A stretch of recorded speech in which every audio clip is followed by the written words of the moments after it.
एक सांप जो इंसान बन चुका है, लेकिन उसे ये भी याद नहीं कि वो असल में कौन है। और जैसे ही वो बंटी के साथ उस वर्कशॉप के अंदर पहुंचती है, वहाँ एक ऐसा राज छुपा होता है जो सब कुछ बदलने वाला है।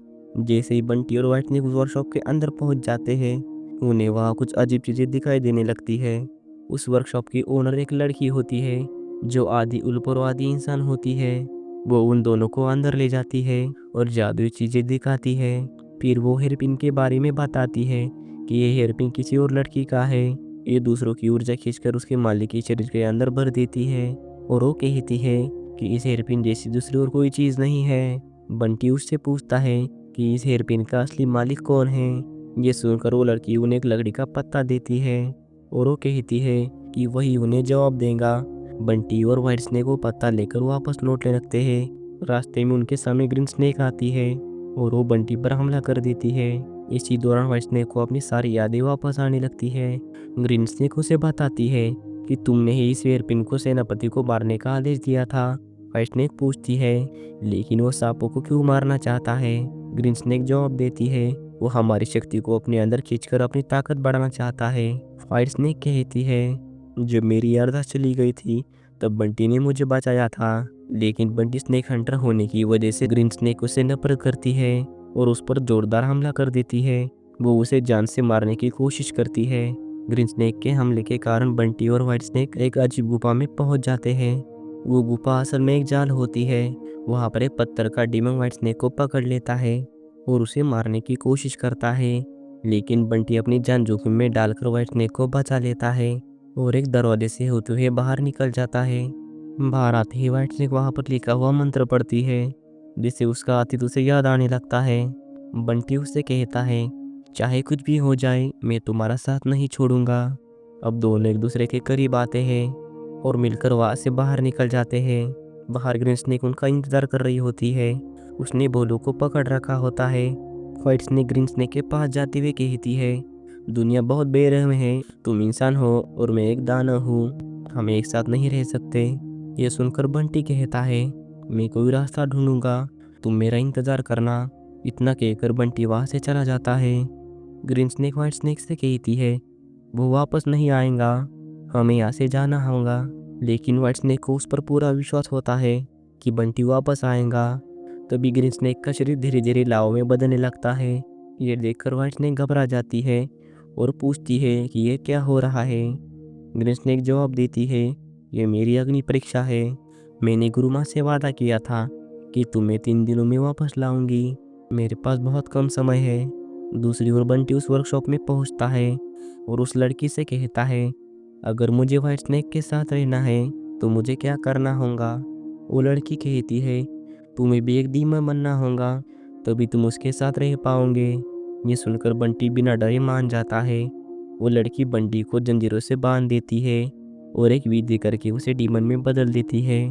उसी समय सेनापति का साथी उस जगह पर पहुंच जाता है जहाँ ग्रीन स्नेक और व्हाइट स्नेक होती है। वो उन्हें पकड़ने आया होता है। अब उन तीनों के बीच भयानक युद्ध शुरू हो जाता है। दोनों स्नेक पूरी ताकत से उससे लड़ने लगती है, लेकिन उसकी शक्ति बहुत ज़्यादा होती है, जिसकी वजह से उन दोनों को पकड़ लेता है। तभी व्हाइट स्नेक अपने जादुई हेयरपिन की मदद से उसकी सारी शक्ति अपने अंदर खींच लेती है और उसे हरा देती है। दूसरी ओर डीमर बनने की वजह से बंटी के अंदर तो तेज दौड़ने वाली शक्ति आ जाती है। असल में भोलू की मदद से उस लड़की ने बंटी को डीमन बनाया था। भोलू की पूजा बंटी के पास होती है। अब बंटी और भोलू व्हाइट स्नेक की तरफ बढ़ने लगते हैं। वहाँ पहुंचकर बंटी देखता है कि सब कुछ तबाह हो चुका है। वो वहाँ पर व्हाइट स्नेक को ढूंढने लगता है। उसे वहाँ पर सेनापति का साथी घायल अवस्था में मिलता है। अब व्हाइट स्नेक को खोजते खोजते बंटी एक गाँव में पहुँच जाता है। वो गाँव भी पूरी तरह से उजड़ चुका होता है। वही उसे व्हाइट स्नेक मिलती है जो अब विशालकाय अजगर में बदल चुकी होती है। वो बहुत गुस्से में होती है। बंटी को देखकर वो वहाँ से चली जाती है। तभी ग्रीन स्नेक वहाँ पर आती है और बंटी को बताती है कि सेनापति के साथी की शक्ति खींचकर वो विशालकाय अजगर में बदल गई है। बंटी पूछता है कि वो कहाँ जा रही है। ग्रीन स्नेक जवाब देती है वो सेनापति को खत्म करने जा रही है और थोड़ी ही देर में वो तुम्हारे स्नेक हंटर गांव में पहुंच जाएंगी। दूसरी ओर गुरुमा सबको बुलाकर कहती है कि अब समय आ गया है, सेनापति को मार दिया जाए और सभी स्नेक हंटर्स का अंत कर दिया जाए। इधर बंटी अपने गांव पहुंचता है और सब गांव वालों से कहता है कि हमारा गांव खतरे में है। एक विशालकाय अजगर इसी तरफ आ रहा है, लेकिन कोई भी उसकी बात पर विश्वास नहीं करता। सब कहते हैं कि उनका गांव बड़े बड़े पत्थरों के पहाड़ों के बीच है, इसलिए कोई अजगर वहां तक नहीं आ सकता। और सबको लगता है कि बंटी झूठ बोल रहा है। तभी सेनापति भी वहां पर पहुंच जाता है। वो बंटी से कहता है, तुम खुद एक डीमन हो, हम तुम पर कैसे भरोसा करें। अब सभी गाँव वालों को भी पता चल जाता है कि बंटी एक डीमन बन चुका है। ये देखते ही लोग उससे नफरत करने लगते हैं और उसके दूर हट जाते हैं। बंटी गुस्से में सेनापति से कहता है, यह सब तुम्हारी वजह से हुआ है। तुमने ही व्हाइट स्नेक को अजगर बनने में मजबूर किया है और वो यही आ रही है। मुझे जाने दो, मैं सबको बचा लूंगा। यह सुनकर सेनापति उसे जाने देता है। बंटी गांव के बाहर पहुंचकर व्हाइट स्नेक को रोकने की कोशिश करता है और उससे कहता है, ये लोग सांपों को पकड़ते हैं लेकिन ये सब निर्दोष है। पर व्हाइट स्नेक उसकी बात नहीं सुनती और गांव की ओर बढ़ने लगती है। तो बंटी आगे जाकर किसी तरह उसे रोक लेता है। वो उससे कहता है, अब मैं तुम्हारी तरह एक डीमन बन गया हूँ, अब हम दोनों भी डीमन हैं। बंटी आगे कहता है, मैं तुम्हारे लोगों में से सबसे कमज़ोर हूँ, फिर भी मैं तुम्हारी रक्षा करूँगा। और अगर ये लोग हमें स्वीकार नहीं करेंगे तो हम धरती के गहराइयों में चले जाएंगे। बंटी उसे शांत करने की कोशिश कर रहा होता है कि तभी सेनापति अचानक व्हाइट स्नेक पर हमला कर देता है और उसे पकड़ लेता है। उसी समय ग्रीन स्नेक भी वहां पर पहुंच जाती है, पर सेनापति उसे और बंटी को भी पकड़ लेता है। वो बंटी से कहता है, अच्छा हुआ तुमने उसे रोक कर रखा था, वरना मैं ये जाल नहीं बिछा पाता। फिर वो हंसते हुए कहता है, अब तुम शरीर से आत्माओं में मिल जाओगे। ये कहकर सेनापति अपनी छाती से उनकी आत्मा खींचना स्टार्ट करता है और उन तीनों की आत्मा शरीर से बाहर निकलने लगती है। सेनापति कहता है, ये यंत्र तुम्हारी आत्मा खींच लेगा और इसके बाद कभी तुम पुनर्जन्म नहीं ले पाओगे। तभी पीछे से गुरु माँ आ जाती है और जादू हेरबिन से सेनापति को रोक देती है। दोनों के बीच भयानक युद्ध शुरू हो जाता है। इसी दौरान व्हाइट स्नेक सबको छुड़ा लेती है और सीधे सेनापति पर हमला कर देती है। सेनापति अपनी पूरी शक्ति लगाकर व्हाइट स्नेक से लड़ने लगता है, लेकिन वो व्हाइट स्नेक पर भारी पड़ने लगता है। ये देखकर गुरु माँ उसकी मदद करती है और दोनों मिलकर सेनापति से युद्ध करते हैं, पर सेनापति उन दोनों को भी पकड़ लेता है। तभी ग्रीन स्नेक जादुई हेरपिन सेनापति के पेट में घोंप देती है, जिससे गुरु माँ उसकी सारी शक्ति उनके अंदर खींचकर उसे हरा देती है और अपने सैनिकों को आदेश देती है कि सभी स्नेक हंटर को मार दिया जाए। अब सेनापति के सैनिक और स्नेक आपस में लड़ने लगते हैं और गांव के भीतर घुसने लगते हैं। बंटी तेजी से दौड़कर गांव के द्वार तक पहुंच जाता है और दरवाजा बंद कर देता है ताकि सांप अंदर ना आ सके, और दरवाजे पर चढ़े हुए सांपों को मारकर नीचे गिरा देता है। ग्रीन स्नेक गुरु माँ को हेयरपिन देते हुए कहती है, आप अपनी हेयरपिन वापस लीजिए, अब सेनापति भी समाप्त हो चुका है। लेकिन तभी गुरु माँ अपनी असली चाल चलती है। वो कहती है, अब सेनापति भी मर चुका है, मुझे इसकी कोई ज़रूरत नहीं है। यह कहकर वो ग्रीन स्नेक की सारी शक्ति उनके अंदर खींच लेती है। ये देखकर व्हाइट स्नेक गुस्सा हो जाती है।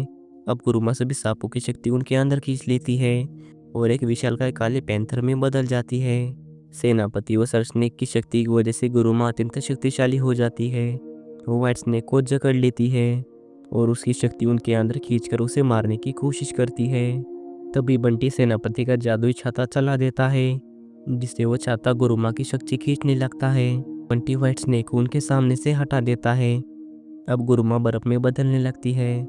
बंटी व्हाइट स्नेक को उठाकर वहां से बाहर निकलने की कोशिश करता है, लेकिन जादुई छाती की वजह से वो बाहर नहीं निकल पाता।